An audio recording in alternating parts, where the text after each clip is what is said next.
Exercício 4.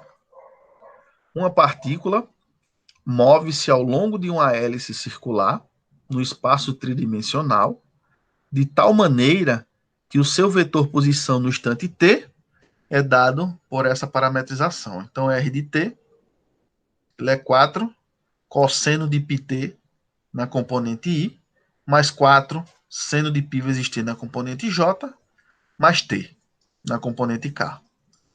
Determine a distância percorrida e o deslocamento da partícula durante o intervalo de tempo quando t varia de 1 a 5. Então, tá aí, ó.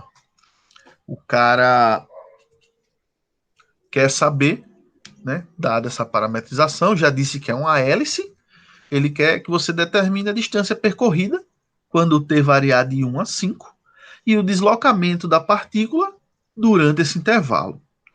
Bom, distância percorrida.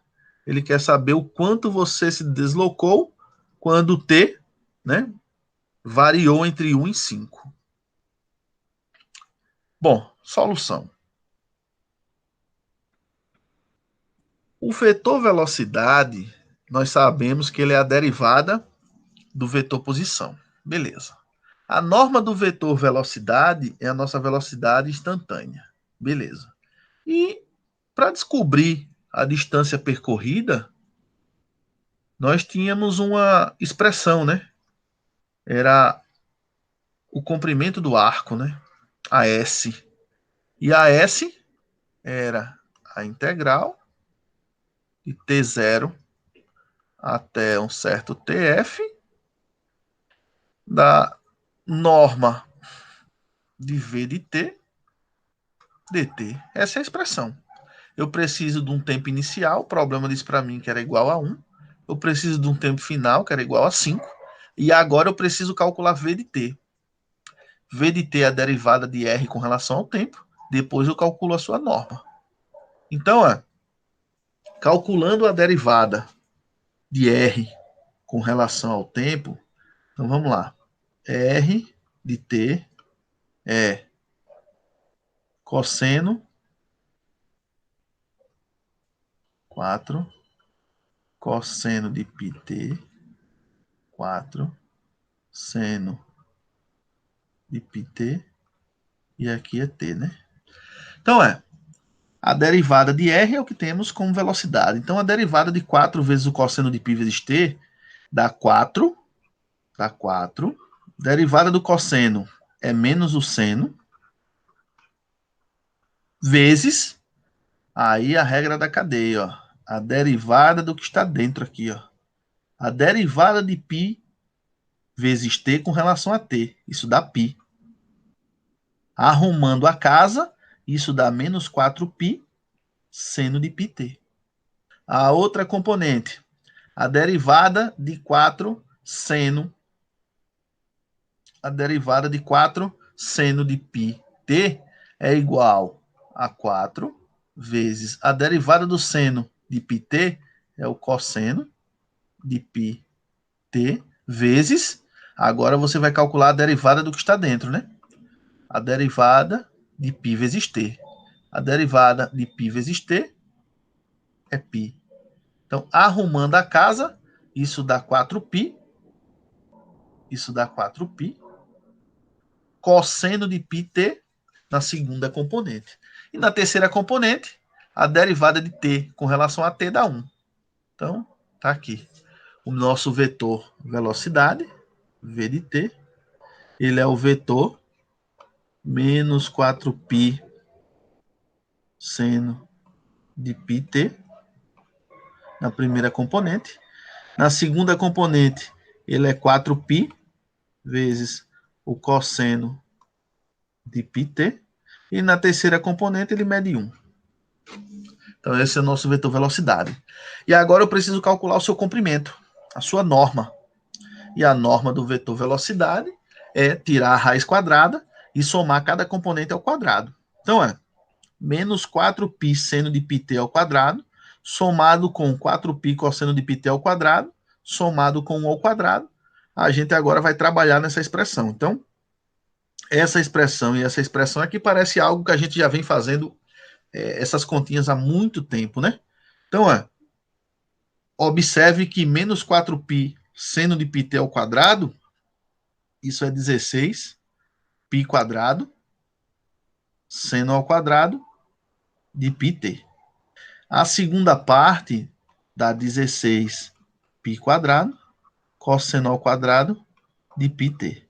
Se a gente soma isso aqui, isso dá 16 π quadrado, seno ao quadrado de πt mais cosseno ao quadrado de πt, usando a identidade fundamental da trigonometria, isso é 16 π quadrado. Isso somado com 1, nós temos que o vetor, o comprimento do vetor velocidade é a raiz quadrada de 16 π ao quadrado mais 1. Não se assuste, pois isso é uma constante, tá? Não tem nenhum t aparecendo aqui, Isso é uma constante, apesar de ser uma expressão chata, né? Feia, mas é constante. Não tem problema, tá? Deixa isso aí. Bom, assim, a distância percorrida pela partícula do instante t igual a 1 até o instante t igual a 5 é o seguinte: S é igual à integral de 1 a 5, raiz quadrada de 16π ao quadrado mais 1 dt. Isso aqui é tudo constante. Então, essa integral, por ser constante, nós fazemos o seguinte: a raiz quadrada de 16π ao quadrado mais 1, isso é uma constante, fico com a integral de 1 a 5 dt, isso é igual a raiz de 16π ao quadrado mais 1, uma antiderivada para isso é t, e pelo teorema fundamental do cálculo, isso sendo avaliado de 1 a 5. Isso é a raiz de 16π ao quadrado mais 1, 5 menos 1, e chegamos no resultado encontrado, tá?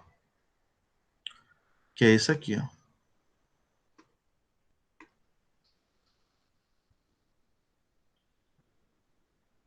4 raiz de 16π ao quadrado mais 1.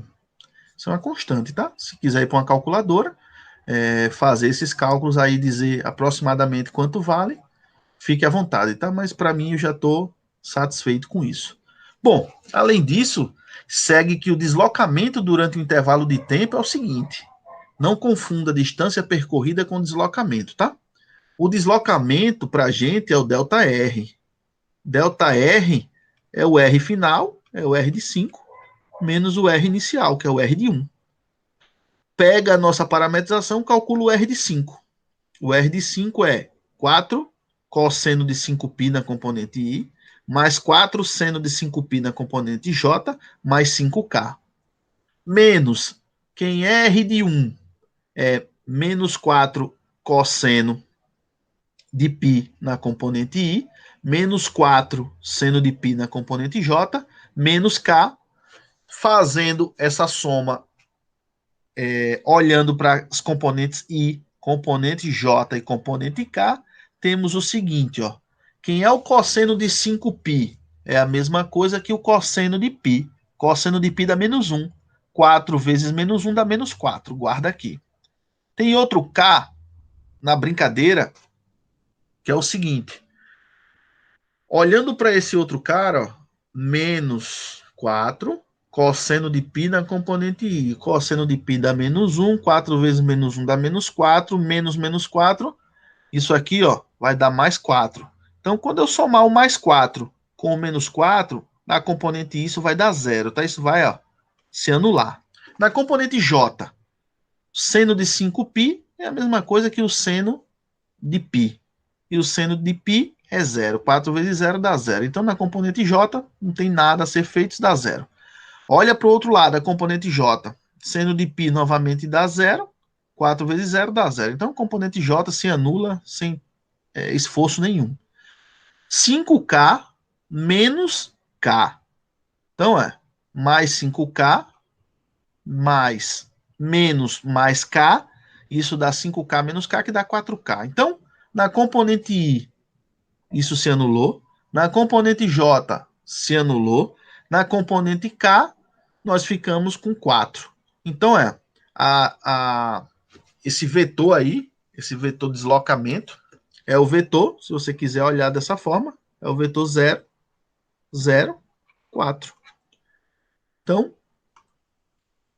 o que mostra que a variação da partícula no intervalo de tempo é igual a 4 unidades diretamente para cima, né? Já que a gente está andando em uma hélice, observe que o deslocamento nesse intervalo de tempo foi no eixo do Z, né? Ou seja, deslocamos, o deslocamento foi só para cima, né?